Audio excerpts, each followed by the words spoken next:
Nitwa Mbabazi Olive. Uramwana mukobwa mukuye. Ndakwakitoroshya nawe kayimo. Jambo barira. Ndakwakitoroshya kayimo. Nagarukiye mu mwaka wa 3 w'amashuri yisumbuye. Ni mu magambo muzari mushiki wambuzemo. Bisa ko umwasama gutya gusa bagusekera bagira bate. Harindi myendukiro. Umenye ko amafaranga kampani iri buhombe yose. Zibavanga wowe.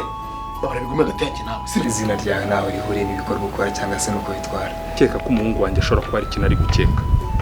Uramutse utwite. Iyo business waba uri gukora bari business bwoko ki? James. Wari waragiye. Kandi aramutse amenye ko uriya mwana utari noneho yanyica. Nashakaga gutaha. Hello boss. Steve. Ashaka kubwira ko diyo yarangiye. Aratwite. Kandi mbizi neza ko buri gihe umuntu nawe wagiye. Dage ni yewe ndi boss uyetanyica. Pawa umusore w'ubwanwa bungana gutya do.